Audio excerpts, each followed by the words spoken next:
we all agree that our brain and our mind controls everything we do, yes? Show of hands if we agree with that. Show of hands, how many people here want to make more money? Raise your hand.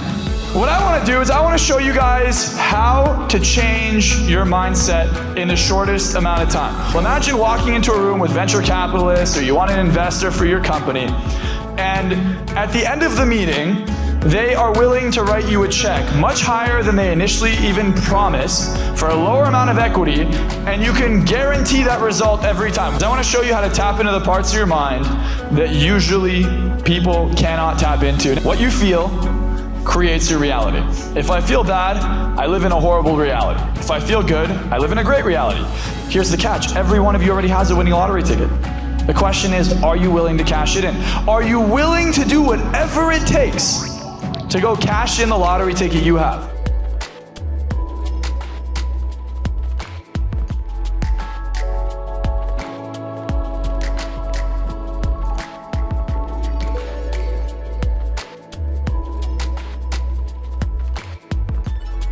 Well, first of all, I'd encourage everyone to come closer. Let's bring everyone in. If you're about to leave, I feel bad because you're going to miss out. So if you're outside, you should come in. For those of you inside, my goal today is to show you how to change your life in the shortest amount of time. Now, we all agree that our brain and our mind controls everything we do, yes? Show of hands if we agree with that. So some of us don't agree with that. So we'll try again. Let's get 100% participation. Show of hands, how many people here want to make more money? Raise your hand. Okay, someone in the back doesn't want to make more money? We'll try again. Who wants to make more money? Guys, 100% participation. Let's go. All right, we've been sitting here all day. Let's bring the energy up. So, what I want to do is I want to show you guys how to change your mindset in the shortest amount of time. What I do is I show people how to really control their emotions, their thoughts, their actions, and overall influence other people. Imagine walking into a room with venture capitalists, or you want an investor for your company, and at the end of the meeting, they are willing to write you a check much higher than they initially even promised for a lower amount of equity, and you can guarantee that result every time. What if you could do that? Who here would be interested in being able to influence someone to do that? I think everyone in the room, right? Now, what if you were able to turn on a level of confidence inside of you that usually you never see unless you look at like a movie star or something? Who would be interested in being there? Well, what I want to show you today is I want to show you how to tap into the parts of your mind that usually people cannot tap into. Now, you might argue that you're not a 10 out of 10 in confidence. So who here in the room feels like they're a 10 out of 10 in confidence? Like they're the most confident person ever. 10 out of 10, raise your hand. So everyone else who's not raising your hand, raise your hand really quick. Those of you with your hands up, you're a 10 out of 10 in confidence that you're not a 10 out of 10 in confidence. You're 100% sure that you're not confident. And that's usually what happens is people believe in one thing and then they're right. So the way your mind works is actually a lot simpler than most psychologists make it out to be. What you feel creates your reality. If I feel bad, I live in a horrible reality. If I feel good, I live in a great reality. Those who usually have a lot of success tend to feel good for more time. Consistency equals outcome. So whatever I do consistently gets me the results. And if my emotions create my actions, which they do, then what I feel for a longer period of time is going to influence my actions for more time. Therefore, if I'm feeling the wrong feelings all day long, I'm never going to get the results I'm looking for. Everyone here wants to improve. Everyone here has goals. Everyone here has an idea or a vision that they want to implement. The only thing that's been stopping you, though, is your own mindset. You would be shocked as to how easy it is to truly go to the next level as soon as you get out of your own way. Your biggest obstacle is genuinely your own mind. And when I say that, let me give you a great example. I was speaking at my friend's mastermind about a month ago. Everyone pays $100K a year to be part of this mastermind. They meet up about 4 times a year. And everyone there has to have a minimum net worth of $100 million or more. It's called a $100 million mastermind. Anyways, I have 10 of these people that are worth 100 million, some over $1 billion. There's only 2,000 billionaires in the world. A few of them are in his mastermind. And they're sitting down. I'm hypnotizing all of them. And I give them a cup. And I tell them, hey, if you could put this piece of paper into that cup, I will wire you $1 million right here on the stage. Not one of them could do it. Now, did all of them want $1 million? The easiest million they've ever made? Yes? Raise your hand. Yes, right? Yes? Who wouldn't want $1 million? Just put a piece of paper in a cup. Everyone would want it, right? but they couldn't do it. So some of us want to make more money, we want to lose weight, we want a better life, but yet we don't have it. Why? It's because there's a program that stops us. So there was a program I put in their head that said you cannot put the piece of paper in the cup, and it stopped them from being able to make the easiest $1 million of their life. Same thing happens to you. You don't get what you want in life, you get what you're programmed for. And that's what I want to show you today. I want to show you how to reprogram your brain instantaneously so you can get what you want. Who here is interested in that? Let's make some noise. Let me hear it. Guys, come on, let's make some noise. Woo! Now, I can tell you, for those of you that aren't all in on this, and I know because no one's talking, well, you're not going to get the change you're looking for. So imagine you quite literally paid at least $5K to be part of my seminar, because that's how much I would charge for a ticket, and then you got to be in here. Would you be participating? Yes or no? All right, so let's get 100% participation. Do we understand? Say yes? Yes. Raise your hand, say yes? Yes. Awesome. All right, I like the crowd. So what I want to teach you first of all is that there are two parts of the mind. We have our conscious mind and our subconscious mind. Your conscious mind is saying, I don't know if I believe in this stuff. I don't know if this is going to work on me. As a matter of fact, can I even be hypnotized? How many of us are feeling that way? Fantastic. Well, I'll tell you this, your conscious mind's a piece of shit, doesn't do anything, and although we like to feel like we're in control, it has no power whatsoever. So you're sitting here, you're like, I know what I want. I'm in control. Odds are you're not. As a matter of fact, they did a study recently, and they found out that 95% of people think they're completely self-aware. Self-aware doesn't mean you're in control, it just means you're aware of your patterns and your thoughts. And coming to find out, only 10 to 15% of the population in the US is actually self-aware. What does this tell you? Well, anything we lack awareness in, let's just say you want to lose weight. I was talking to someone pretty well-known, celebrity, and they're like, look, man, I've gone every institution, I've gone to the most expensive places in the world for weight loss, I've worked with the most famous personal trainers, I've had dietitians at my house. Something's wrong with me, I can't lose weight. Now, I don't really care what someone says to me. I don't care how strong their belief is in whatever it is, or whatever excuses they got. For me, I just look at the facts. Facts are, if you eat less calories than you put in, if I didn't give him any food, he's gonna lose weight, right? If he's gonna starve, he's gonna lose weight. So whatever he's telling me doesn't matter. If he's gaining weight, it's because he's eating like a pig. Like, that's just the facts. So I'm like, bro, listen, I don't really care. Let me ask you a question. Did you eat today? He goes, yeah. I'm like, okay, how many calories are you at? He goes, I don't know, I didn't count. Okay, there's your problem. You don't even measure your food. So you're eating way more than you think. I don't really care what you say. Anyways, he starts adapting. He starts counting. Suddenly he starts losing weight.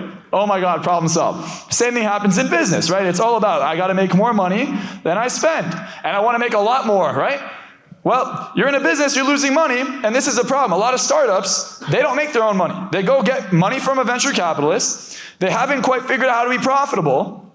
And then they take years and years and years, they give away all their equity, and then finally, like, oh, we have a profitable model, and they have nothing left in their company. Now, sometimes you should raise capital, but you don't need to do that if you know what you're doing. If I get into a stick-shift car, the stick-shift car ain't moving if I'm not driving it correctly. But the second I start driving it correctly, the car is going to move. Same thing happens with anything in life. If you say, look, it's going to work, it's not working yet, what you're really saying is you're not implementing the right strategy. The second the right strategy is implemented, will it work? Yes or no? Yes, right? So, if you're not getting what you want, are we doing something wrong? Yes. So, right now, I'd like you guys to reflect. In what area of your life did you want a result? Weight loss. Maybe you want to have a beautiful boyfriend or girlfriend. Maybe you want your relationship to be better. Or just, you want to make more money in general. You want to be more skilled, more social. Think of an area that you want to have success in, that you currently do not. I am willing to bet that there is a lack of awareness there. You are not putting your attention on that area to understand why you're not getting that result. And what you'll find is, when we're young, we're programmed. Let's say you grew up in a household without that much money. Your mom says, oh, look at that. You see that guy right there? You walk into a restaurant. The guy looks like he's really rich. He's a bit rude, brushes you aside. She's like, you see, look at that guy. He's a rich guy. Look at how he acts. Just because he has all this money, he thinks acts like that. Now in your mind, you're like, oh, being rich is bad. The rest of your life, your brain says, don't go make money, because if I go make money, my mom's not going to love me, and neither will anyone else. So there are all these programs that run you that you may not even know exist. But I will tell you this. It doesn't matter what runs you. You don't have to figure out, when I was 7 years old, this happened. None of that matters. People come to me like, Marczell, I want to tell you my problems. I'm like, look, I'm not your therapist. You can go talk to your therapist. When you want to make a change, you come to me. And what does that mean? It means you come to me because I care about what you want, not what you don't have. I don't care about your problems. I only care about your goals. So this is a shift I'd like you guys to make immediately. Instead of focusing on our problems, because if you focus on your problems, how do you feel? Do you feel good?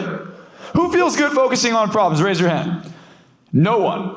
But if I focus on what I want, who starts to feel good? Raise your hand. Everyone. And like I said, if I'm feeling good, am I motivated? Am I going to get out of bed? Am I going to go take more action? Absolutely.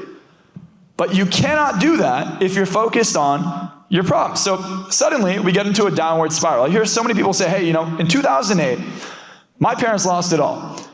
So did many, many other people. We're probably going into another 2008. I don't know the results of the election. I have no idea the results of the economy. I can't predict it.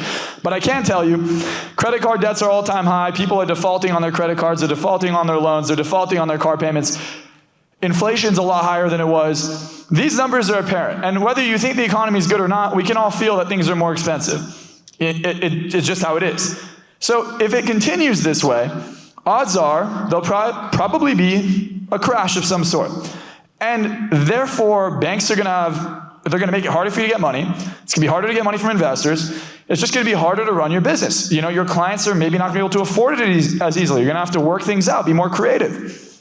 But when that happens and things get a little bit more difficult, your mind goes, oh my God, we're making less money. That's the pattern. Oh my God, things aren't going as well as they were. And then you start to feel bad. And when you feel bad, do problems that you focus on just stop? No, you start focusing on more problems. And you enter something called a downward spiral. And suddenly, instead of focusing on the solution, you're focusing on the problem. Your bank account's getting drained. You're running out of time. More problems are piling up. And either you're going to finally change your state and be in a good mood and figure it out, or you're going to lose it all. And the reason people end up losing it all is because of one of two things. One, they were in a negative state for way too long. Or two, they had an optimism bias. Things are fine, things are fine, things are fine. They choose not to look at the fire. The fire starts in the kitchen, spreads to the living room, suddenly your whole house is burned down. That's usually what happens. The way to prevent this from happening, and the reason I bring this up today, is because we are at a very interesting time in history. If you go back about 100 years, we look at the Industrial Revolution. Well, that took over a lot of jobs, but it didn't really get rid of jobs. All it did is transition jobs. You went from this industry to this industry. That's all it did. Every time there was a revolution of some sort, even if you had machines replace things, we still just transition jobs. Now we have AI coming about. And the thing with AI is, it's not going to make a job transition. It's going to be a complete job replacement. And instead of it happening in one sector, it's going to happen all over the economy in so many different areas. So suddenly, a lot more people are going to have less jobs. And guess what kinds of people won't be replaced? Because they're in control of their income. What kind of person won't be replaced by AI? Well, an employee will be replaced. So that leaves something else. What is it? Owners, an entrepreneur. You have to own a business or you're quite literally fucked. And you might sit here and be like, I don't think so. I won't get replaced by my job. AI is advancing at a far faster rate than people could even predict. And although you might think AI is not smarter than human beings yet, I beg to differ. I think it's more intelligent than people in many, many areas. It just hasn't reached it in every area yet. And because it's programming itself, maybe you're a year and a half away from it pretty much taking over anything that it can take over. And the second they build the infrastructure, like the Tesla robots and all these things that can physically do physical work and physical labor, most jobs are going to be gone. Now, what kind of person would utilize that to their advantage? Imagine being a business owner. I'm paying all this money for employees. Suddenly, what can happen? I can fire all my employees. I don't have to spend shit. So I make more money as a business owner. Yeah, now you have a gap. But business owners are going to do well if they are able to adapt. So what I'd like to get you guys to think about is this. It's called foresight. Foresight's the number one thing, the pattern of focus where you're focused on the future rather than just the present moment, how things are today. You're able to see ahead. Anytime you take someone who's very successful, they're able to look way ahead into the future and understand what's going to happen. You look at Elon Musk, he goes, hey, all right, well, I understand that we're probably going to change into an electric car. So let me take over that industry. He takes over that industry. He goes, okay, great. Then he says, let's also take over rockets. Then he's like, we're probably going to need internet everywhere. Why don't we also take over satellites? He owns more than 40% of the current active satellites in space. Then he goes, well, we're going to have AI. How are we going to compete with AI? There's no way. Unless we can put a computer in our brain that then makes us literally compatible with AI. So he's working on that technology now as well. And initially they say, hey, let's make it to where we're not paralyzed. I bring this all up to you because you look at someone like that who's, at least as far as we know, publicly the richest guy in the world. Why did he get there? He got there because he's always thinking ahead. I'd like you to think about your life, your day-to-day. How far ahead do you look? Now, in crypto or in regular stocks, if you had gotten Bitcoin in 2014, would you be doing pretty well right now? Probably. 2017? Probably. Well, we constantly look at Bitcoin. It goes up and then it goes down. Everyone's like, look, I lost all this money. Did you really lose a lot of money, though, if you were thinking ahead? If you got in 2017, you got in 2019, you got in 2020, you got in 2021 before it went all the way up.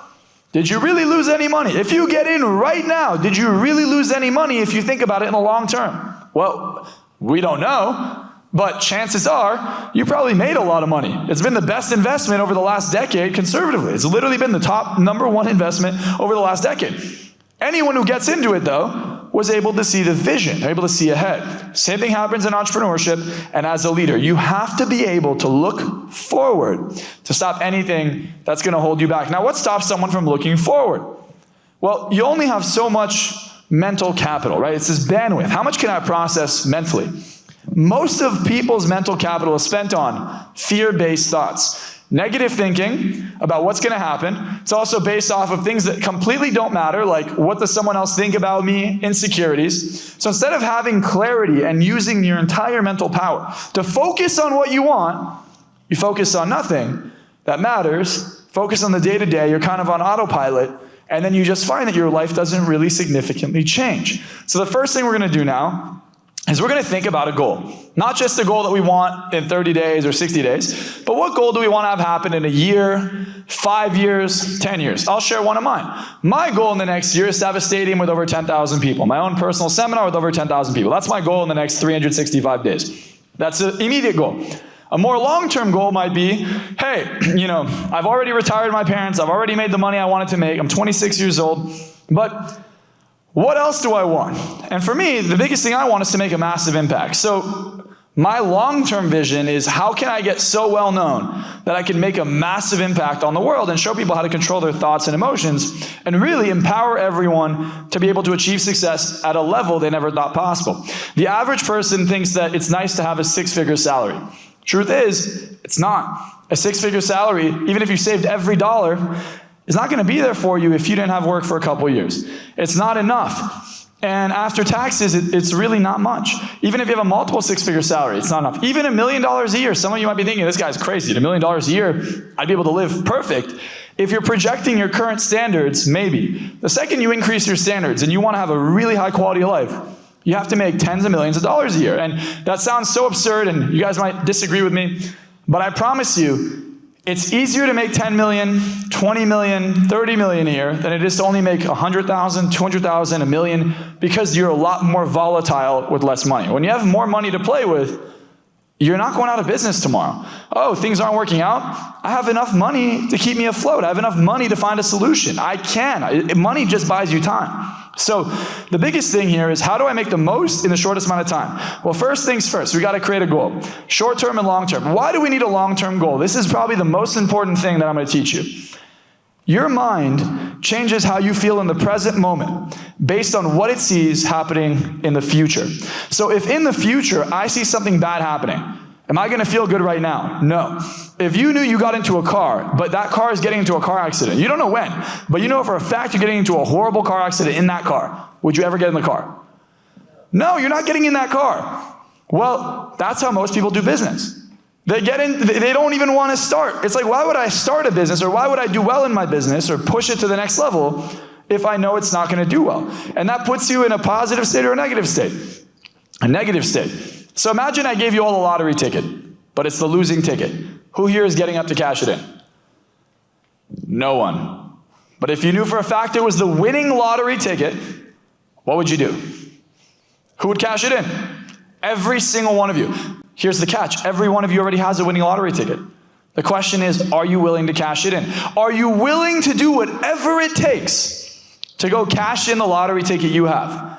And what is that lottery ticket? It's whatever it is you set your mind to. It's whatever goal you set ahead. If you want to make more money, you want to have a better life, you want to have a family, I don't care what your goals are. Whatever it is, as long as it's good, you can accomplish it. So it starts with vision. So I know what I want. Now that I know what I want, what do I have to do? I got to come up with a plan or a strategy. What does that strategy look like? Now, this is where most people stop. If I said, you guys got to make $3 million in one day, who here is confident they could do it? What's the first thing you would ask? How? And then where do most people start or stop? Stop at how. They say, how am I going to do it? And then they don't think about it anymore. If you were in love with someone, I mean in love, like head over heels in love with someone, do you go, wow, I want to be with them? Your brain goes, how? And then you stop? Do you just go, oh yeah, I'm not thinking about this anymore? And it's just going to happen, right? I want to make tens of millions of dollars. Okay. How? I don't know. And then you stop. That's the common pattern. So first things first, you come with a strategy, but the way to come up with a strategy isn't to just give up. So let's just say I want to make $1 million a month. Fair enough. How much is that per day? $33,333 a day. Then I ask myself the next question. What am I going to sell that's either $250,000 a week, $500,000 every 2 weeks, $33,333 a day? What am I going to sell? Is it going to be a product? Is it going to be a service? Is it going to be expensive? If it's expensive, who am I talking to? Am I talking to wealthy people? Am I talking to broke people? Obviously not broke people, right? So I got to sell something more expensive. The more expensive it is, the more money you make. That's the number one principle. If you really want to make a lot of money, and you look at companies, like I coached a company, just to briefly tell you guys about it. In 2020, so I started doing this thing, helping people. I was really fascinated in psychology back all the way in high school. Like when I was in high school, I was obsessed with psychology. I was talking to people. I was doing social experiments by like 2015. I'd walk up to people. I'd try to see what got the best reactions, and I built my confidence up really, really high. But it wasn't a career. It wasn't my goal. It was just a hobby. And then one day, it's 2017. It's 2017. I see my friend get hypnotized. And this friend had no confidence whatsoever. Anyways, we go to like an auditorium similar to this one. We're at his college in San Diego State University. Hypnotist calls up a bunch of people on stage, and he hypnotizes my friend. Friend goes up on stage. Hypnotist goes sleep, makes him dance around, does a bunch of stuff. And at the end, he goes, "You're super confident." My friend walks off the stage different. He looks different. He talks different. He walks different. And keep in mind, just to give you guys the blatant truth about how confident he was, he had never been with someone before. He'd never even kissed a girl. Prettiest girl in the whole room walks by. He's just so charming. He puts his hand out. She smiles, puts her hand out. He spins her around. He leans in for a kiss. She kisses him back. And then he ends up dating her for the next 3 months. He's married now. He's a millionaire. Not to her, but he's married. And his confidence is ridiculous. But what I saw this guy's life change in a few seconds. Like the guy just goes, you're confident. Like he was in hypnosis and he goes, you're super confident, wide awake. And then he just changed permanently. So that got me thinking, and I got really obsessed with hypnosis because I was super skeptical. I mean, it doesn't make sense. I could not comprehend the fact that this just happened in front of me because I'm not into mumbo jumbo, like woo-woo stuff. And that's what I thought hypnosis was. I thought it was a bunch of woo-woo. Well, you go down the rabbit hole and you realize the government spent $250 million on it. It's illegal in some countries to even use hypnosis. The propaganda and everything you see in all the studies, it just goes down to show that not only is it real, it's one of the most dangerous things in the world, but the thing is, you're in hypnosis 24/7. So hypnosis isn't about inducing someone into a hypnotic state. A lot of people get confused. They think, oh, I'm going to hypnotize you. No. You're already hypnotized. The question is, are you hypnotized to go get what you want, or are you hypnotized to get what you don't? Because if you weren't hypnotized, and hear me out here, if you were not already hypnotized, wouldn't you already have what you wanted? Wouldn't you already, when I say I want to go lose weight, and then somehow the cheesecake that I had bought earlier that day in the fridge somehow ends up in my mouth, wouldn't I stop myself from doing that? Of course. But there's something inside of you that is constantly keeping you on a path. You're staying on some rail, right? It's like you're on this path, and every time you try to go off, fear kicks in. I want to walk up to someone, I can't do that. I want to ask for something, oh, I don't feel comfortable. There's just something keeping you on. And what that is that you've already been hypnotized to see the world a certain way. So the question lies not whether or not hypnosis works, because there's tens of thousands of white papers and studies. And another thing, a lot of people are like, oh, well, can you hypnotize everyone? Yeah, you can, because hypnosis is a state you're in. Your brain goes into beta, theta, and then there's other states underneath that. Theta is hypnosis. Second you close your eyes, everyone close your eyes for 3 seconds. Just close your eyes. Second you close your eyes, if you have an EEG on your brain, theta waves immediately start to spike. If I put an EEG on your brain, immediately you'll see theta. That's hypnosis. The question is, how do I use that state? If you put an EEG on a kid, even with their eyes open, right? They're always imagining, look at this boat, look at this plane. I'm a princess or prince. Well, if I take that kid and I put an EEG on them, I see they're in hypnosis. Well, ironically, that's why they're so good at learning languages. They're so good at learning habits. That's why they say our childhood is so important. Because when you're a kid, you're in hypnosis. Around the age of 9 or 10, your brain goes into a state called beta. In beta, suddenly it's a lot harder to change. You're like, I want to make a change. You talk about it. You try to work it out. But nothing seems to work. It's like that part of you still seems to be there. It's like you can maybe go a little bit further off the path, but somehow you end up right back. Maybe you have a little bit more of a limit. You make a little bit more money, but slowly just corrects itself. You just never break past whatever limits you thought. Until you use the same programming that you were in growing up, theta, you go back into that state, and then boom, you reprogram your mind. So I started doing this stuff, and I got so good at hypnosis by like the age of 20 that I was able to walk up to the mall, and I have videos of this on YouTube. I'll pick a random guy at the mall, and I only did this to show off because I realized there was no one else in my space doing this. I was so annoyed that everyone that teaches this taught it was such a limiting paradigm. They're like, you can't do this, you can't help someone right away, you can't make someone quit smoking, you can't make someone change their life in a second. I'm like, this doesn't make sense. I saw my friend's life change in a matter of minutes, and everywhere I go study, I spent tens of thousands of dollars on studying. They're like, it's not possible. I'm like, okay, well, they're just not good enough, so I can't learn from them. I had to pave the path myself. So I got so good, I'd go to the mall, I'd walk up to random people, would never even use the word hypnosis. I'd hypnotize them, I'd get them to give me everything in their pockets, their phone, their wallet, their keys. I'd send them off into another store, forget they ever met me, walk up to them and be like, hey man, you forgot your wallet or your phone? And they're like, oh wow, thank you. Then I show them the video of what happened, and their reaction is horrified. They're like, how did this happen? And the truth is, it happened because they were already in a trance. I just hijacked it. And this is what we're in all the time. If you come in, everyone, really quick, pull your phone out. Pull your phone out. Okay, did you have to think about how you're going to pull it out? Did you have to think about what pocket it's in? No, your hand just was sent. There's a program for that. If I go to shake your hand, there's a program for that. To walk, there's a program. There's a program for practically everything. Your brain likes to automate things because your conscious mind is shit. It's what? So it can't process that much. You ever feel overwhelmed? It's because your conscious mind can't keep up. So it gets automated, and then your subconscious mind kicks in and says, okay, that's a program, that's a program, that's a program, and now you're on autopilot, and life is easy. That's the whole point of this. And anytime something changes, like we feel like gut instinct, something's off here, well, that's because autopilot is saying something isn't aligning with what I already know. Something's off. Well, I realized how powerful hypnosis is, and just in general, kind of what people are about. Like I remember I would hypnotize my friends, and I'm like, okay, here's a scenario. I'm now a celebrity you like. I'm now your mom. I'm not your dad. You're now 7 years old. I would just wanted to see how they act. And although they look awake, I'm trained enough to see that they're in this state. And I see how they're responding, and it's crazy to see how advanced the autopilot is in our mind. It is so advanced that you would not know the difference between someone who's awake or someone who's sleeping. It literally looks exactly the same. So I got fascinated by this, and I said, okay, well, how do I use this to help people? And I started using it to help people become more confident, help CEOs make more money. Well, in 2020, I started to get a lot more success, and I got to the point where I was making $23,000 a month, which was like, whoa, at the time. I'm 21 years old, I'm making $23K in January 2020. February, I make $25,000. I'm thinking I'm making all these strides. And then I say, well, why don't I just hypnotize myself? Like, why don't I just make myself an audio and hypnotize myself? I'm like, what a brilliant idea. I've done this to so many people. Why don't I do it? So I make this audio. I called it Dominate Your Day. And I'm impatient. I don't have time to sit there and listen to something for hours a day. I don't have the patience. So I said, I need something that's short, quick, to the point. I could listen to it when I wake up, and it just makes me dominate my day. So I called it Dominate Your Day.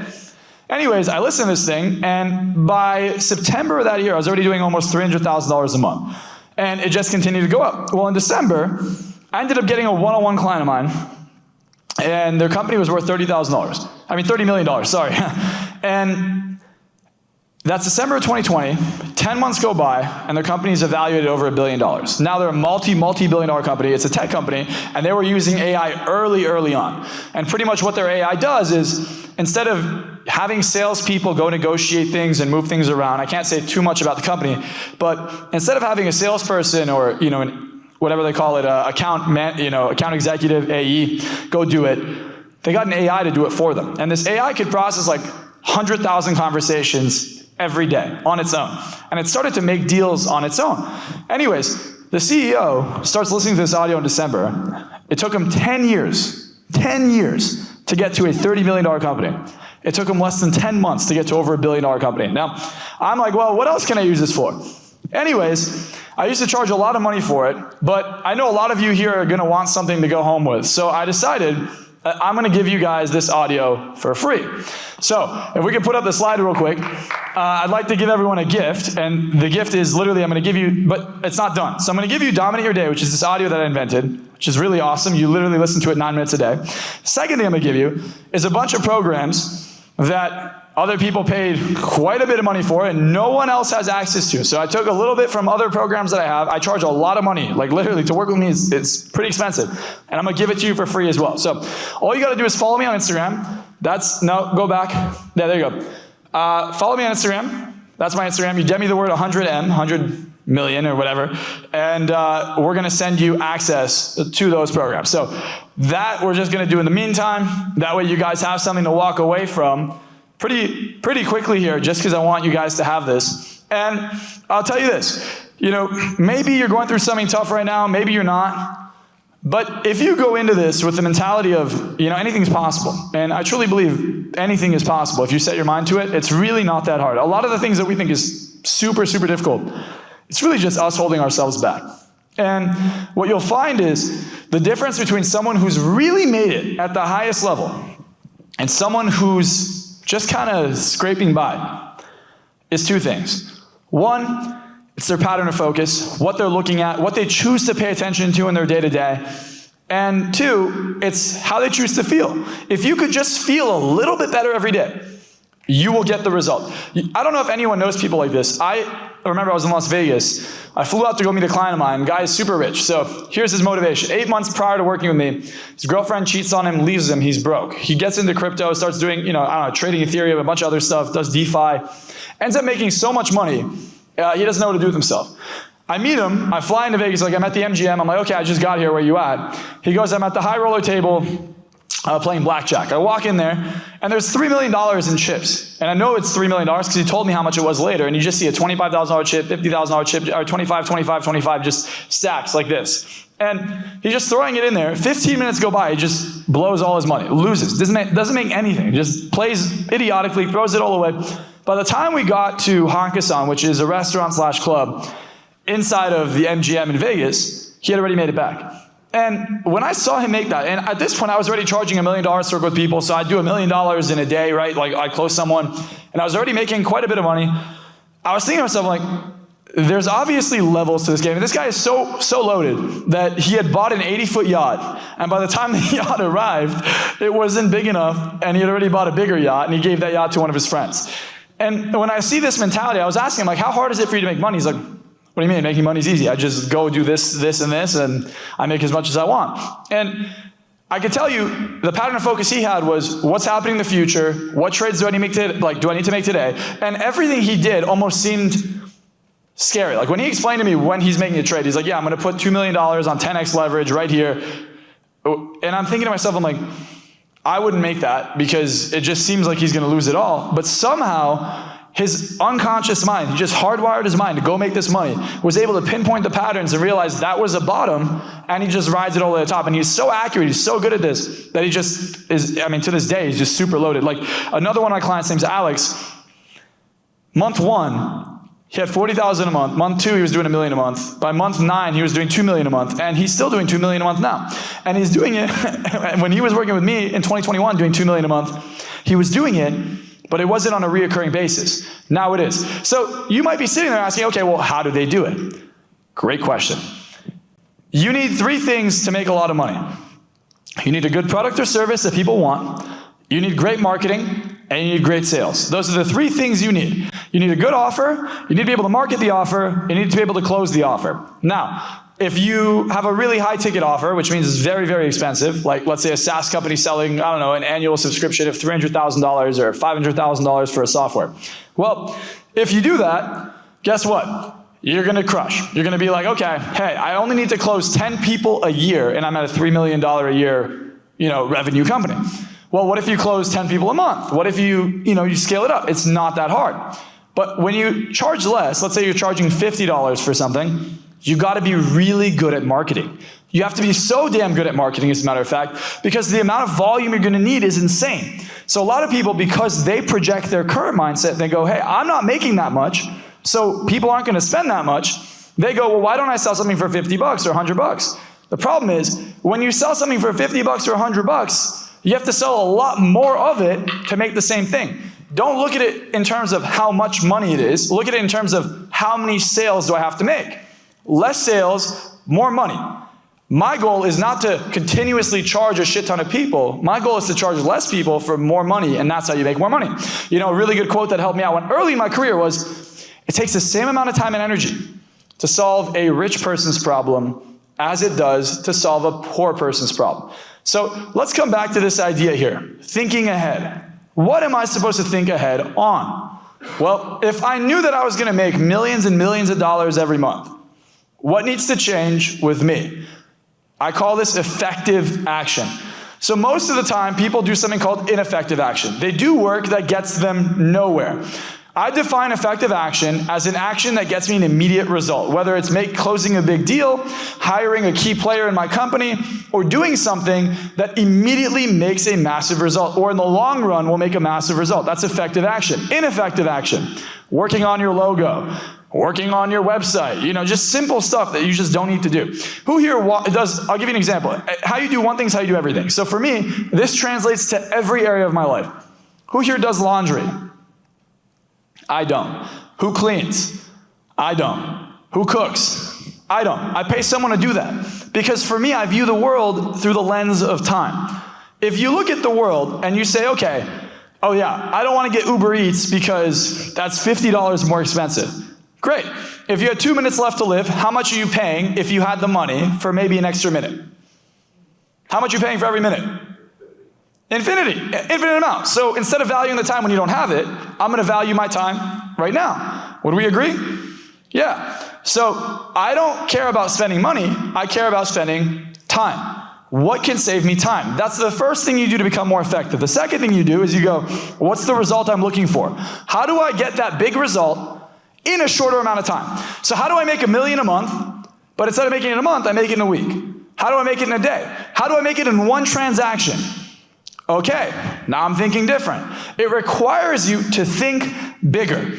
I worked with Jake Paul early on in his career, like in 2020, before he became a boxer and went all out. I worked with him because he was depressed about the fact that, hey look, I'm doing YouTube, I feel incongruent, I'm not following my passion, I have to put on this persona, I have to be this movie character I don't want to be, and I want to just pursue my passion. I told him, great, so from today on, you no longer do that. I hypnotized him, gave him the confidence, I told him, and instead of trying to be the biggest YouTube boxer, why don't you call out every single person you know and become the biggest boxer in the world? Go for the championship, be the best. And since then, he's changed his mindset, and he's worth well over $100 million now. But you look at someone like that, he was already on a trail to win. He had all the qualities to win. He had all the habits to win. He'd already done insane stuff. But he didn't think big enough. Elon Musk says, take your 10-year goal and try and bring it down to 6 months. The most successful people in the world all talk about this one thing. They talk about how to be more effective, how to be more efficient. Because when you're inefficient, you're doing a lot of stuff, you're wasting a lot of time for a small return. I have a rule with my sales team. I tell my sales team, look, your job is to help everyone.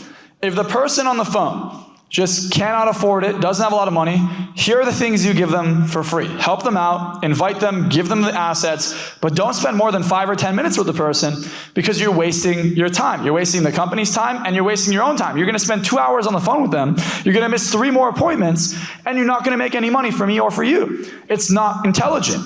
The biggest thing you'll find is that someone who has a lot of money, what's really hard to get? It's really hard to get their time. So what does that tell you? Tells you they value time. Time is the #1 asset in the world. So seeing the world from this lens, now I'd like to come back to your mindset. What if you could change your habits like that? That's what I do. I'm able to take someone, doesn't matter who it is, what problems they go through, and I can reprogram their mind in a matter of seconds. That's exactly what I do. Now here's what you'd probably want to think about. I wish we could put this on here. Probably won't be able to, but let's just say this. I'll put it on my phone, and then whoever's in the front row is going to be the only one who's going to be able to see it. But we'll do our best, okay? So, who here has good memory? All right, come here. You have good memory? Come here for a sec. Give me a round of applause. Come on stage. Come on, guys, round of applause. All right. There we go. All right, so look at this. I'm going to show you a number for a few seconds. Come here. And I'd like you to memorize it. You have it memorized? Do you?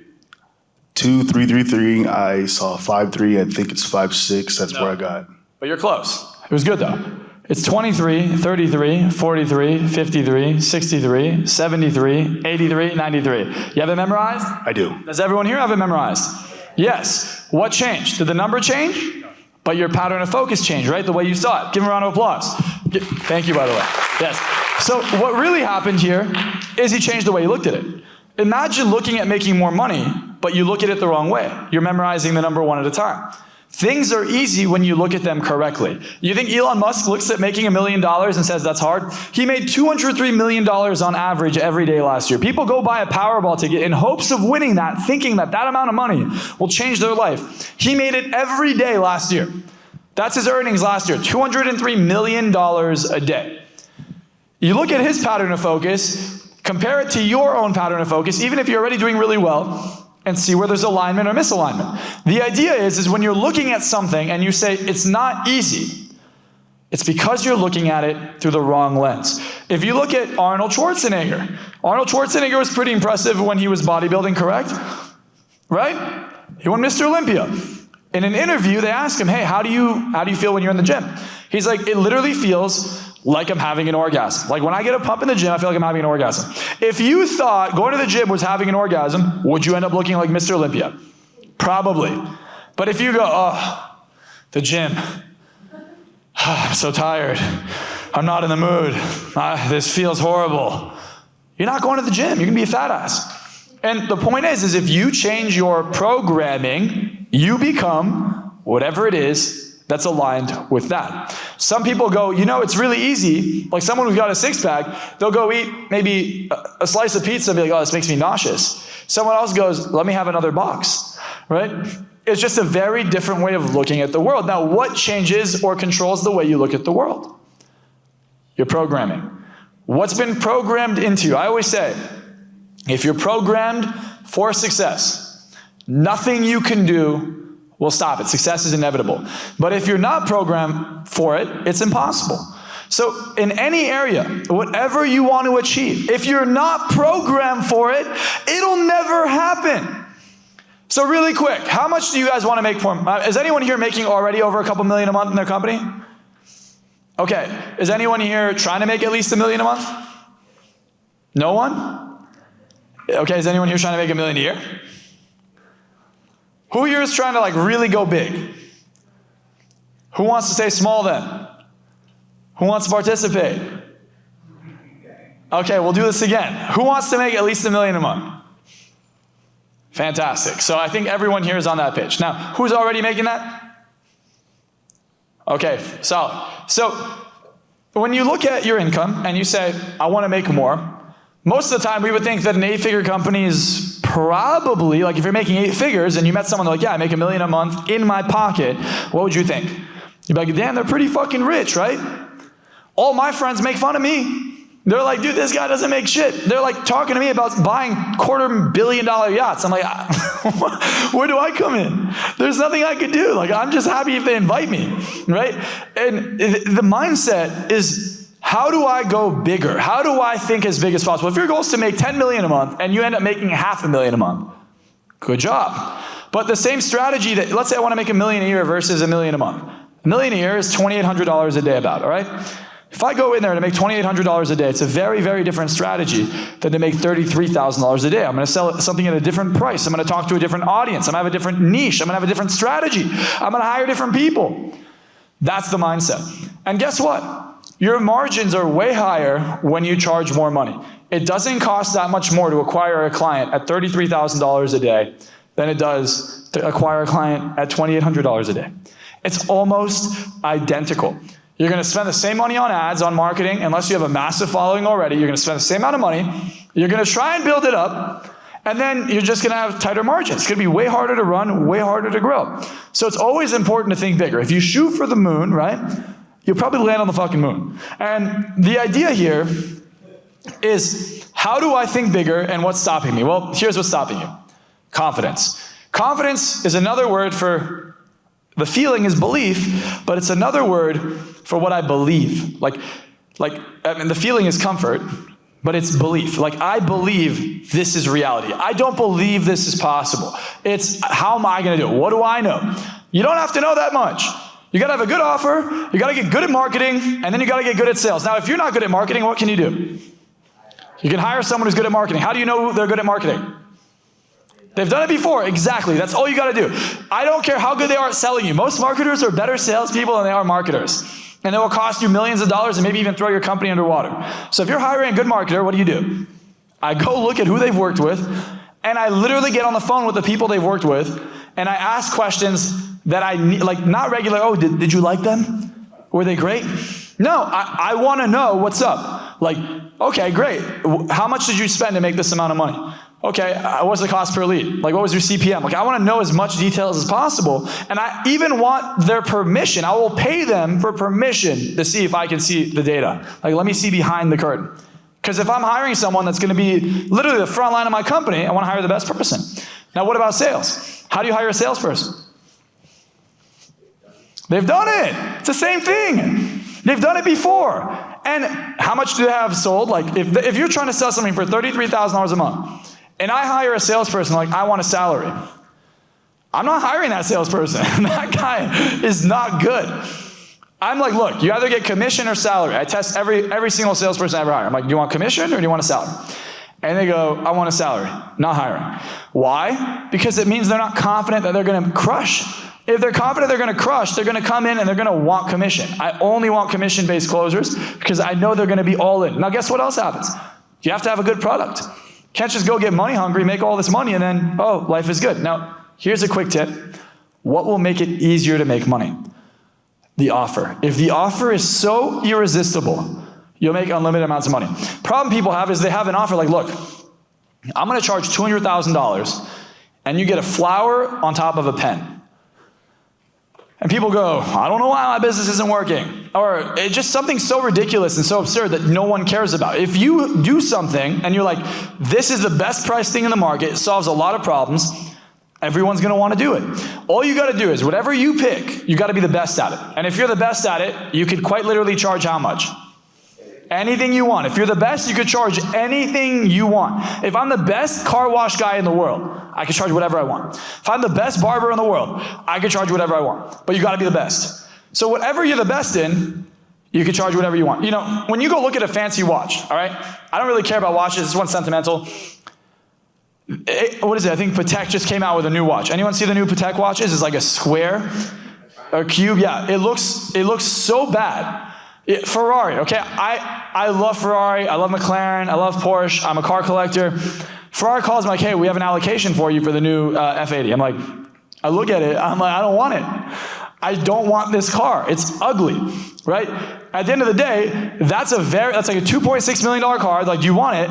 Now, if I bought it, would it go up in value? Sure, but it would take a spot in my garage. I don't want it because it doesn't look good. And all my other friends that have Ferraris that also had an allocation said no.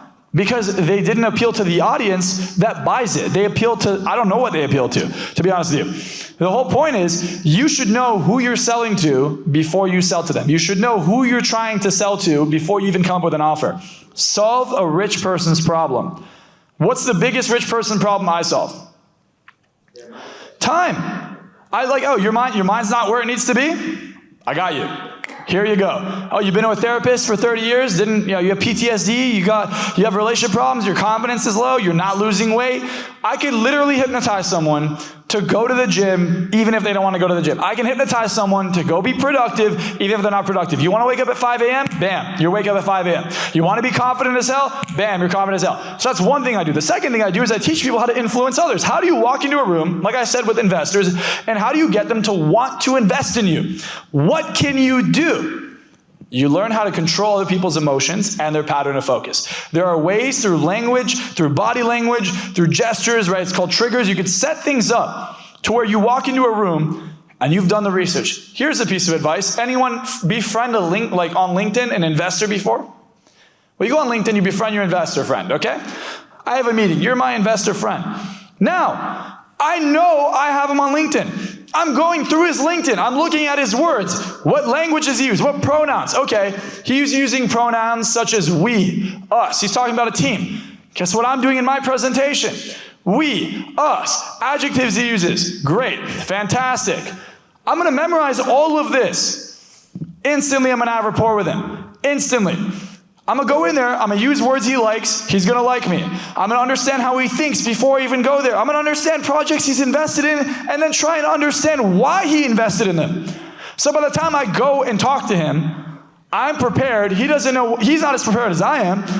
And then he's paying me. That company that went from 30 million to $1 billion, the number one variable that he told me, the CEO told me, he's like, hey, this is the reason we did it. It's because I literally trained him on how to raise over $80 million in one meeting. His first meeting and his only meeting. Closed the round after one meeting. $80 million raise, one meeting. I don't know many people that raise $80 million in one round or in one meeting. He did it. And he did it using exactly what I taught him. Here's what I'd like to teach you. Anyone want to learn a little bit of this?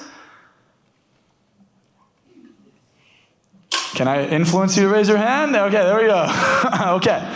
So here's what we're going to do. We're going to all find a partner. Not yet, but in a moment. I'll get another volunteer. Can I have a volunteer real quick? All right, come on. Give him a round of applause. Give him a round of applause. All right, there we go. Okay. So when you're connecting with someone, the first thing you'll notice in rapport, no, let's just say he's right here, right? First thing you'll notice, cross your arms. So if he crosses his arms, odds are I should probably do something similar. Cross my legs, cross my arms, whatever. I'd like you to look at your partners next to you and see both of their legs are crossed, right? Both of you guys are crossing your legs. You guys are in rapport. You guys probably came together. Obviously, you're sitting next to each other. And they're even leaning towards each other, right? What's your name, by the way? Axel. Axel? Yes, sir. Nice to meet you, Axel. Okay, so if I look at Axel and I see how he acts. Look at what I looked at him and then I turned this way. What did he immediately do? He turned to the audience. And then I turned back. He started to turn back with me. You guys see that? Yeah, you're mirroring me, exactly. So mirroring is a very basic way to create a connection. But that's not the advanced stuff that I'm going to teach you that no one else teaches you. What is the advanced stuff, though, is first impressions. Nobody knows this, but the lens you look at the world through is always based off of the initial impression that primes the person. Because the initial impression sets the stage for how they're supposed to feel about you. So if he walks up and I'm like shake my hand, and I go, wow, you remind me of my best friend. I'm so happy you took this meeting, thank you. And then we go sit down. All I said, even though I didn't say it the way you should say it, you remind me of my best friend. Every time I shake his hand now, what is he thinking of? I remind you of your best friend. You feel like my best friend. I did two things there, though. I labeled him as a friend, so automatically do you have good connection with your friend? Not just a friend, a best friend, right? And automatically we're talking, so we're in rapport. Now that I'm in rapport, well, guess what? You see every time I move, notice what he does? He also moves with me instantly. That's called the feedback loop. So you see? Right there? That's called the feedback loop. And then he pointed as well, because I pointed, right? No, you don't have to hide it. I'm just trying to point out. Yeah. So the feedback loop, though, is showing me that he's unconsciously in rapport with me, which means he's receiving anything that I'm saying. Now, the second he stops doing that, it means that whatever I'm saying is probably not being accepted by him, right? So if I start, look, I mean, anytime I rock, he's moving, right? He's unconsciously doing it. So I really want you to see that because that's a really strong feedback loop. And now we're in rapport. What I would like you guys to do for like 3 minutes, because we only have an hour, now I have 25 minutes with you, and I want to teach you as much as possible. Well, we're going to pick apart, let's do groups of 4, okay? That way we can connect with the room and maybe network. Some of you probably haven't talked to anybody yet. And I just want you to talk normally. Just tell them about your day. Don't try and do any of this. And then after about 30 seconds, I'll say, okay, try and notice if you guys are in rapport. Don't try to force anything, just talk. Notice you start blinking at the same rate, you start leaning in at the same rate, you start doing things, and you get this feedback loop, all right? We have any questions? Any questions? All right, so we're gonna have a group of how many? 4. All right, round of applause for him. Let's go. I'll give you guys a couple minutes. Let's start now. Find your partners, and I'm gonna kind of oversee it from here, see how it goes.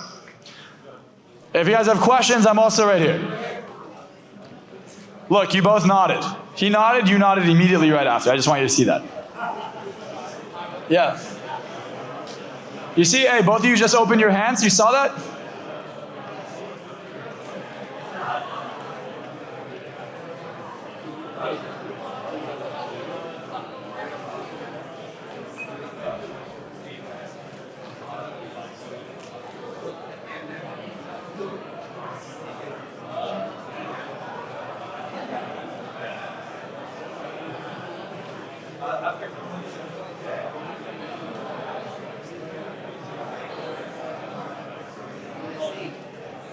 Huh?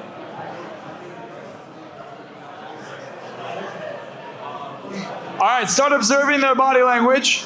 Try and see who's like rocking, putting their hands in their pockets. She's nodding, you're nodding. Just notice how you're nodding every time she nods, right?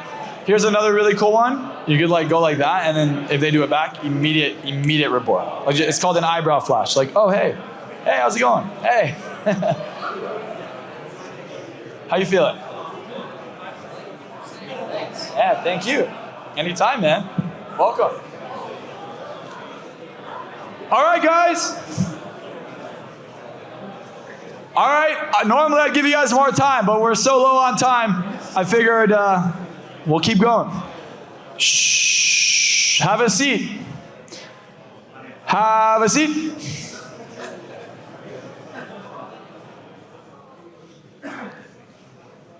All right, raise your hand if you noticed your partner or whoever was around you starting to kind of do things similar to you're doing. Watch this. Who's taking a deep breath?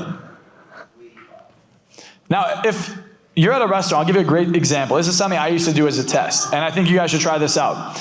All right? So you're at a restaurant, someone's sitting in your peripheral, they can see you in some part of their vision, and you have a glass of water. Every time they drink whatever it is they have, pick up your glass and drink with them. By the 3rd or 4th time you do it, you're going to pick up your glass, they're going to do it, and guess what's going to happen to their whole table? Their whole table is going to do it because their whole table is in rapport with them. So suddenly you do it, they do it, their table does it, you just influenced an entire table without even knowing. You decide to walk up to that person at that table, and then what happens? I feel like I know you. You look familiar because at an unconscious level, you've already created rapport with them before they even met you. This is the power of understanding how the subconscious mind works as opposed to just constantly trying to do things the way we're taught. Why not stack the deck in your favor? Why not make it to where everything you do makes your life easier? Why constantly feel like you're battling not just your own subconscious mind, but everyone else's? This is what I'd like you guys to start thinking about. There are layers to how things work. There's what we see on the surface, and then there's the depth. And the depth underneath what you see is where all the magic happens. So when we look at this, I'd like you guys to think about, in your life right now, what can you start to observe about an interaction you might have had that didn't go the way you wanted? Think about an interaction. You tried something and you didn't get the result you intended. Maybe you got pulled over by a cop, you wanted to get your way out, you were a guy, you're like, hey, picked up your shirt, and he's like, oh, I'm writing you 2 tickets, right? Maybe it didn't work out for you. Well, what's happening is you're speaking to their subconscious. You're actually telling them to do the thing you don't want. They're actually getting the desired outcome they wanted as opposed to what you wanted. How do you fix that? Well, I'll give you an example. An investor sits down with you at a meeting. Did he sit down with you because there wasn't a part of him that was interested in investing? He just wanted to waste his day and his time to talk to you and hear your boring pitch? No, he sat with you because he was interested in seeing if there's going to be a deal here. And then he didn't make one with you. So you convinced him to not give you money. You hop on a sales call with someone. They know you're going to close them, but they don't pay you. You convince them not to pay you. You're on a date with someone. They were interested enough to go on this date. They don't want to see you again. You convince them not to see you again. Most of the time, you are influencing people to do things you don't want them to do. And then you say, I don't know why. You have a lot more control than you think. But you have to identify what it is that you're doing that's showing up in these interactions that's pushing people away from you. And the way to really connect to someone, the way to feel drawn into someone and make them want to lock their eyes on you and have full, undivided attention is this. It's to understand what beliefs you have about other people that are unconsciously being communicated. It's called subcommunication, that you're subcommunicating to everyone around you. That's preventing them from being drawn towards you. There are some people that are so magnetic and they're so charming, they walk into a room and everybody stops to look. There's something about their energy, right? Their feeling about them. There's like an aura. That's because there's an unconscious belief they have that they are that way. And your mind knows what to do. When you have a belief, your mind knows how to present that in the body. It knows how to launch that program. It just downloads it immediately.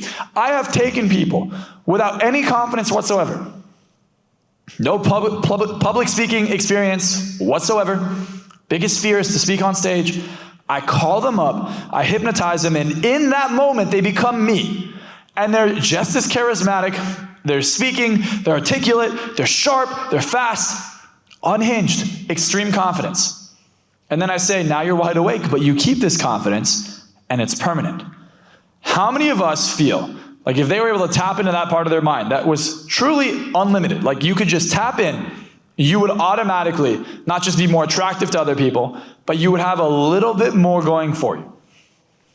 Well, what if you could do it like this? You can, but not many people could do it for you. Some of you guys are thinking like, hey, like I know this guy, Marczell, he's pretty expensive.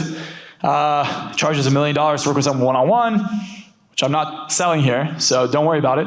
How am I going to get that result? Maybe I could look up some other hypnotist that could do it for me. And maybe you can. But the problem is a lot of them also don't have the confidence because they don't have the awareness. So some of you are just going to be so good at like such good subjects, they'll go sleep. And really, you make them look great. When you look at on stage and you see all these people doing, anyone ever been to like a hypnosis show?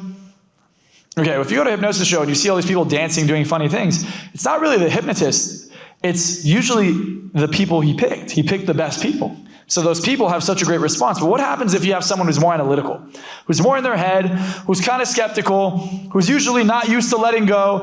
How do you get that guy to have a massive change? This was my obsession. I only picked people who didn't want to work with me. I only picked people who would challenge me. I literally only picked people who said, you can't do that.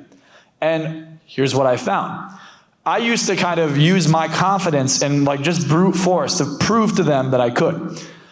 And then I discovered something on accident. I was so not interested in proving. I went out to, I think it was like a party or something. I don't remember exactly what the event was, but I was outside and this guy's like, you can't hypnotize me. And at that moment, I was just so not interested in proving that I could. I'm like, look, maybe I can't, but why don't I show you something really cool? He's like, okay, I'm down to see something cool. And I ended up hypnotizing the shit out of him. And I look and I'm like, well, why did that work? Oh, because instead of trying to fight him, I became his friend. Instead of having a combative frame, I created a collaborative frame. Everybody's willing to go along with something if you're on their side. So the thing to be cautious about is who's trying to be on my side. It's never the person who's against you that ends up hurting you. It's the person who pretends to be on your side that always gets to scam you, that gets to hurt you, that gets to manipulate you, right? It's the person who pretends to have your best interest in mind that doesn't. Here's what I discovered. The most powerful interaction, the most powerful frame to have in an interaction is a collaborative one. And if you constantly talk about us having an aligned vision, everyone will be a part of it. But you have to make that vision good enough for them to want to be a part of it. Now, what does this really mean? This means you becoming a leader. Influence is just leadership. You are leading people to a desired outcome. Now, what makes a good leader versus a bad leader? A good leader brings people up. A bad leader pushes people down so they feel better about themselves. When I talk to people, I don't talk about my accomplishments or my clients' accomplishments or my friends' accomplishments to make anyone feel bad. I talk about it to show you that it's possible. Because if one person can do it, anybody can do it. You just don't believe it yet. Some of you do, not everyone. But if you knew for a fact you had it, what would your life look like? Like if you had the mindset right now to change anything you wanted, what would you change? Show of hands. Raise your hand. What would you change? Go. The income you're making on a yearly basis. Okay, how much would you want to make? 10 million a month. Okay. Who else? What else would you guys change? Yes. I would want to be less confident. Less confident? Okay, why? I'm way too confident. I don't think so. I think you're trolling. I was actually about to ask you about the story with your friend who went on stage and with a click, he just became confident. Could you hypnotize him? Yeah, but why would you not want to be confident? I don't agree with you. Sometimes it can become reckless. Like what? Like in what? I don't know, many circumstances. What are you comfortable with that is reckless? I feel like I don't think too much sometimes. That's perfect. Who taught you that? Stop hanging out with people who fucking programming you. Confidence is good, bro. But aren't there situations? No. Is it possible, like from the standpoint of hypnosis, to actually hypnotize? I can make you a little bitch, but I'm not going to do that. Why would I do that? I think it'd be interesting because you could just. No. If anything, I would hypnotize you to be more confident. I see a gap. Because if you were so confident, you wouldn't even be doubting your confidence. What? Well, then we got to make. I promise you, it's not that you need to be less, you need to be more. It's always that way. Maybe it's awareness, yeah, but it's not a confidence issue. That's not a confidence issue. But I got you. What kind of issue is it? It's just you don't know what you want. I think I do, but sometimes. What do you want? I mean, it's not like. What do you want? It's not a financial. Doesn't matter. What is it? It's more like. What is it? It's not something I would want to talk about over here. It's not. Is it a positive thing? It doesn't fit with Doesn't matter. You see, confidence though lets you talk about it. No, it's not a matter of confidence. Sometimes it's a matter of privacy. If you're confident, you don't care. Confidence is transparency. I have nothing to hide.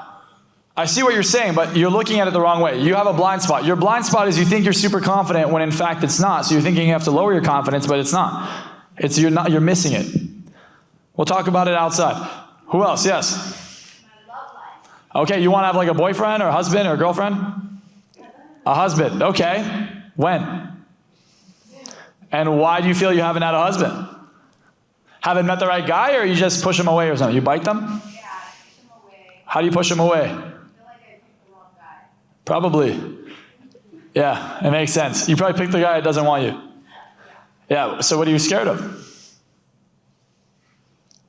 don't know. Are you scared of probably falling in love? Or you're just listening to, body parts and not your brain? Like, why, you've been hurt? Yeah.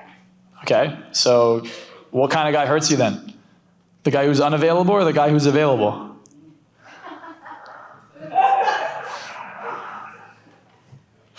Right? It's just common sense. The mind just likes to play tricks on us. Who else has a question? Yeah, what do you want to work on? Breaks down to like maintaining the level of focus and centeredness that I have not on devices. Like, Okay. obviously, but it's never centered. Like I was at YouTube or Reddit or whatever at the sort of fringes, so when I get too stressed. How much do you want to make? How much do I want to make on a monthly basis? Yeah. I like 5 million. Okay, and then when you are distracted, are you distracted in moments of stress or moments of joy?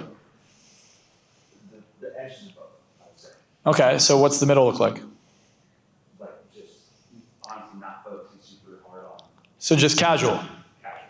So how can you put it to where your environment makes it casual? For me, Where do you work? Do you work in your room, your office? Like where do you work? park, office. Is the park a good vibe for you? Is the office a good vibe? Usually. Where are you the most productive?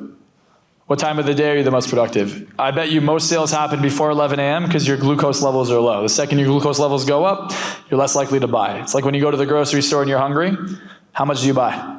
More or less? You buy more. Same thing happens in sales. Same thing happens with productivity. So if you eat, I bet your productivity goes down in the afternoon. Is that usually when it happens? So a lot of it also has to be physiological. It's not just mental. It's also physiological, knowing your routine. Like, hey, what am I eating that's spiking my blood sugar? So I would change my diet, optimize my sleep. If you're 2% dehydrated, your brain operates at 40% less efficient. So drink more water, and not filtered water. You need mineral water. And guess what? You should have more salt in your diet, not less, so your blood can be filtered. And you should have electrolytes. What does the brain run on? Electricity. So what do you need more of? Electricity. A lot of it has to do with nutrition. A lot of focus is nutrition. And I only know this because I got to be on stage 12 hours a day, 3-4 days in a row. I got to be sharp as fuck. You guys don't really know what I'm like at my seminars. This is like a very toned down version of me. So I got to be super on it, 12 hours a day. And then guess what? While I'm doing that, I can't have eaten bad food. If I eat something bad, I don't sleep well, I'm dehydrated, I could see my performance. My 100% effort, sometimes 20% of me when I'm just properly rested, right? So you want it to be easier. A lot of it has to do with rest, diet, your actual physiology. You had a question, or you had a goal. What was it you wanted to work on? Yeah. Get past the people that are constantly putting you down, whether it's working out or... Who's putting you down in your life? Oh God, my relatives, my friends. So stop talking to them. You know, I know it sounds hard, right? But I'll give you an example. In my life, what I found is that my parents are really supportive. I'm lucky. I have a twin sister, though. And I go months without talking to her, and then she's cool, and then I don't talk to her again for months. You know, or have like my best friends. I just cut off like 3 of my childhood friends because they're really just negative and jealous and unsupportive. I'm like, hey guys, like every time I buy a new car, sounds so... Forgive me if this sounds like coming out the wrong way. I bought a new car every month this year just because I like cars and I had the ability to do it this year. Every time I buy a new car, I tell my friends to come hang out with me. Let's go for a drive. And then they just ignore me for like a week. I don't even tell them, hey, come look at my new car. I'm just like, hey guys, let's hang out. But they see that I posted it or, you know, I bought a new car and they don't want to hang out with me. And I just see that and I go, well, okay, are these friends I want to be around? Like, I thought about it. They really made me reflect. I'm like, I've made these friends millions of dollars. Like I've introduced them to clients. I've closed deals for them. I've taken them all over the world with me. I've paid millions of dollars in traveling, like literally covered millions of dollars in vacations, brought them with me. I've introduced them to an insane circle of people. I can't remember one time they even paid for lunch. And I'm like, these aren't the friends I need to have around me. Sometimes, even if you're related through blood, it's hard to let go, but you have to ask yourself what's more important. Do you want people, because you can have a second family. I have a family of people that support me and love me, and a lot of them aren't related to me through blood. Most of my cousins I don't talk to. I don't talk to any of actually on my dad's side, I don't talk to anyone. I don't talk to my aunt, my uncle, I don't talk to my first cousins, my second cousins. I don't talk to anyone because they're just not nice. So you have to be willing to have the boundary and walk away. And then, does it hurt? Not really. Okay. Man, I've had good friends for 30 years, but I just realized I surpassed them. Okay. But things that put it out of your head, who your parents have, mentally after that. Oh, so you just want to mentally move on. That's the easiest part. It still affects what I do. It still affects what I do in the future. So I can go raise, $100 million, and they'll be likely gone. So even though I got them out of my life, they're still in my head. Go. So in your head, you're hearing them say, they're going to say, I just got lucky. Oh, look, just for Oscar. Got it. It's funny though, because it's not them, it's you. I know. So you're trying to overcome you. Which, you're trying to overcome a version of you. Yeah, easy to do. It's also a confidence thing, right? It's like a part of you is like, well, if I go make this, then they'll think this, and then I'll lose love. So it's love that you're looking for, and you're scared you're going to lose it if you become more successful. That's the unconscious association. Maybe it's love, maybe it's a different feeling, maybe it's happiness, I don't know. But it's some kind of negative association to success, which we could change. Honestly, the easiest way is to get hypnotized. Like that's actually the easiest way. I mean, I'll give you guys an opportunity for something later on. I have a seminar coming up Friday, Saturday, Sunday. Tickets are pretty much, like I stopped selling them, they're pretty sold out. If you wanted to come to the seminar, and you guys were all interested, I'd be willing to kind of hook everyone up with like a 50% discount on it, but it would require a certain amount of you actually coming for me to be able to do that. So we could talk about that later. You guys could find me outside, and then if I have enough of a group of you guys that want to come to that, I'm happy to help you, but that's easy to fix, and I would guarantee you I'd fix that. Any other goals that you guys want to share? Yes? I want to get my vision funded. Okay, well, I'm ready for funding right now. how much are you trying to fund? 10 million. Okay, and for how much equity? How much are you trying to give away? Give away? Yeah, of your company, or is it just a loan you want? Like when you say funded, are you trying to sell it? I'm trying to fund what's going to ultimately turn into a full movement on the project. Got it. Climate. Well, what investors do you have that align with that? What? I'm sorry? Do you know any investors that align with that movement? I want to partner with an investor that's in alignment with the vision. So, But do you know any? Have you looked up any? yes, Okay. How many do you know? I've contacted several, and I have meetings the next 3 weeks lined up. Okay, and do you think that they're going to do it? I think I'm going to get it funded. Then I'm not too worried for you. You've done, I mean, like, I asked a simple question. Did you find the investor? Yeah, I found the investor and I set up the meeting. You did it. Like, it's done. It's just going to happen. I'm sure you're good. But once you make the money, then what? Then Here. building the best team possible. I'll give everyone another, I mean, it's probably a bit gloomy, but, you know, I have friends who are pretty high up in pretty high places, and they know a lot of stuff. And, you know, the reason I'm going to share this is because there's really only one way to stop this, so I'm going to bring it up to you.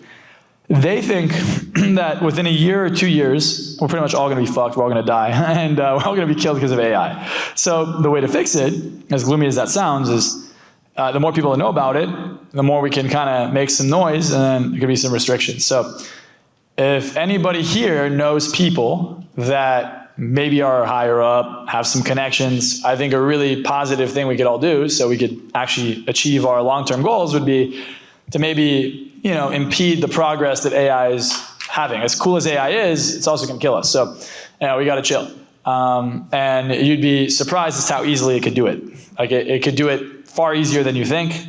And as smart as we think we are, we're not that smart. It's probably already smarter than we are. And if it continues to advance at the rate that it is, you know, you might say, well, it doesn't have the infrastructure yet. You're right, but they just literally raised like $1 trillion to go invest in the infrastructure. So, I mean, everything that they shouldn't be doing, they're doing before they put the safeguards in. So, just a little side note. But yeah, climate change and AI, you know, there we go, both of those. So, I like the goals. Here's kind of what I want to get at with you. I have a saying, I say this to all my seminars. I say change happens now. When does change happen? When does change happen? 100% participation. When does change happen? There we go. So if you really want to make a change in your life, it's a decision you make right now, it's a mindset change you make right now, and it's a program you change right now. If you change those things, instantly your life is going to change. Now you might say, well, I don't see how that can happen. Well, I'll give you many examples of how this can happen. When you get into a car, suddenly someone rear ends you, and now you don't want to get into a car anymore. You got an instantaneous change. When you decide you're going to marry someone, that's a decision you made in an instant. There was a moment you said, okay, this person, I'm going to be with them the rest of my life. Now I need to go marry them. There's a moment you decided to start your company. There's a moment you decided, I need to go raise capital. I need to close this deal. I'm going to sell this thing. There's a moment you came to that decision. So change happens in a moment. The question is, there are some moments that are so impactful on our future that they could change the entire course and direction of your life. So much so where there could be a moment where you decide to charge more, you decide to start something, and then instantly everything has changed for you. I had a moment like this. I'm not going to go into the full story because time's almost up, but long story short, I had 2 dogs, and there were my dogs. They slept with me every night, and I go to get sushi one day with my friend, and I was living at my parents' house. It's 2018, January 27th. My phone rings, my dad calls me, I answer, tells me both my dogs ran over and they're both dead. And they both got ran over at the same time. And in that moment, you know, the pain was so bad that I made a decision that money's never going to be an issue for me again, because I knew that my parents were even more stressed out. My dad's had 10 heart surgeries. My mom's also older. And this is only adding more stress to them. And my goal was to help them out. Initially, when I got into this, it was, how do I help my parents financially? And I felt so bad. I said, I'm going to go make more money. And the most I'd ever made in a week was $350 at that time. And I come home and I see my dead dogs outside, and I said, okay, like this is obviously the worst thing that's ever happened to me. What can I do? And I just remembered an interview Tony Robbins had at the time. This is 2018. And in the interview, he said that he had a 6-month waiting list where he would charge people $1,000 a session, and he'd get rid of any fear or phobia they had, guaranteed. And I said, I can do that. I know I can do that. I'm good enough. I'm fucking amazing at hypnosis. So I went out, I put on the only suit I own, and I didn't come home for like 2 days, a full weekend. I would go into every restaurant, every bar. I go everywhere I could. And I would just tell people, hey, if you want to change your life, come work with me. And eventually I got more captivating and more compelling. And I was kind of pushing past all this pain, trying to avoid it. Like my escape from thinking about it was thinking forward. And I ended up getting $40,000, like people paid me $40,000 over the course of a couple days. And after that moment, I realized that money is never going to be an issue for me again. My mindset was completely transitioned. And I said, well, okay. And I started to have more of these moments. And slowly, I got so good at these moments. Sometimes I'd have 1 or 2 in a day. And then eventually I would have 1 or 2 an hour. And I said, well, how do I kind of accelerate this for other people? And I call that moment a breakthrough. How do I give you a moment that is so pivotal, that's so transformational, that'll change your life in an instant? I'll answer your question after. And I started to do some research, and as I became really good at hypnosis, a lot of people reached out to me. People, like I said, in pretty high up places. Some of them are the ones who actually head the research for the government. And I was making way more money than they're making, right? Government doesn't pay that well. So they came and asked me, like, well, you know, I'll teach you this if you teach me the business side of this. And I said, okay, fine. So I had a meeting with this guy, and he kind of told me how he does this protocol that literally is the most powerful thing you could do. It's the most advanced technology in any psychology in the world. And I was like, okay, well, how do I do this? Let's go try it. Well, I tried it, and I saw that he was missing a few pieces, and he kind of like left it out. He thought that I wouldn't try it out. He just said, okay, I'll give him this, and then Marczell will give me the blueprint. So the next day, it was my turn to teach him. I'm like, hey, you know, you left this out. And he started laughing. He's like, I didn't think you'd actually go try it. Anyways, he ends up teaching me this thing, and I start using this on some of my clients. And suddenly, their life is changing dramatically. So what is this thing? Well, your whole life, you've been conditioned a certain way. You have memories of the past, and you can maybe get rid of some of them, but things still remind you of them. Anyone ever use a computer, and then there's a new user on that computer?